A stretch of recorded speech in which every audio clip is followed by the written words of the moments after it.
I'm Mark. And I'm Josh. And this is Alter Ego Comics TV. We're back. We made it 2 weeks in a row. Hooray. We're doing great. All right, lots of good stuff to talk about this week.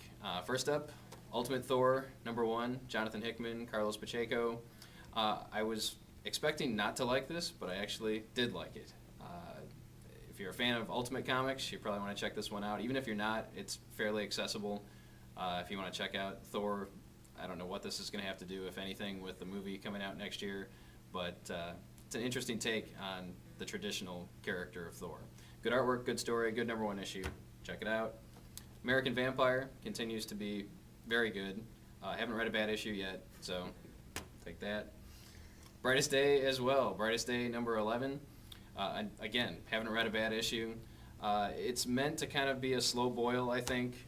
It's a 26-issue series told over the course of a year.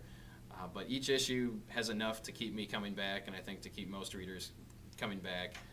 No awesome reveals, although we do see the Black Lantern versions of everybody on the cover come back. So if you were a fan of Blackest Night, you probably want to check out Brightest Day #11. All right, that brings me to my 2 favorite books of the week. The first being Wolverine #2. If you're a Wolverine fan, you probably want to pick this one up. I'm a pretty big Wolverine fan, and there are a lot of appearances by former Wolverine friends and lovers and enemies and lots of different cool stuff. So Wolverine #2, I think it's the best Wolverine story I've read in a long time. Josh is going to disagree with me, but he's not as huge a Wolverine fan as I am. And Batman Hidden Treasures. This is a one-shot. Apparently it's been sitting in the DC vault for 13 years. And written by Ron Mars with artwork by Bernie Wrightson, inked by Kevin Nolan. The key for me was Wrightson's artwork. I'm a sucker for Wrightson Batman stories. The Cult is one of my favorite Batman stories, and he did the artwork on that. So this one it's different than a traditional comic. It's actually prose on one side of the page and then a full panel on the other side of the page.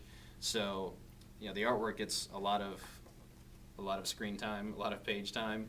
And the artwork is cleaner than Wrightson's looked in a long time. So I think it's really because nice art. because it's inked by Kevin Nolan. There are a lot of pieces in here. This one looks actually a lot more like Kevin Nolan than Bernie Wrightson. But the story is good. And then in the second half of the book, we get a reprint of a Batman Swamp Thing story written by Len Wein with artwork by Bernie Wrightson. So it's a one-shot. The backup's been recolored, actually, with modern coloring technology, and it looks a fair amount sharper than it did back in the day. So yeah, if you like classic Bernie Wrightson, you got some great names in here, Len Wein. It's a good read. Ron Mars, current writer of almost everything at Top Cow, so I had to like this one. 2 big trade paperbacks. A lot of trades came out this week, but 2 that we've been selling a lot of that we want to make you aware of. The newest volume of Irredeemable, Volume 4, came out. Mark Waid's Superhero Gone Bad storyline. We're selling a ton of this, so just heads up, this came out. Also, Buffy Vampire Slayer, Volume 7. This is the Brad Meltzer storyline leading into the finale of Season 8. Been selling a ton of this stuff too. If you're a Buffy fan, if you haven't been reading Buffy Season 8, come in and start picking them up because it's basically a continuation of the TV series. It's quite good. This volume also sees the introduction or reintroduction of a classic Buffy character. I won't spoil it and tell you who he is, but he has been known as Blondie Bear. As have I. From time to time. It was the 70s, things were different. All right, my pick this week is a smaller book, Taskmaster. I was a little iffy on the first issue. This is issue 2, but it's a great, fun Taskmaster story.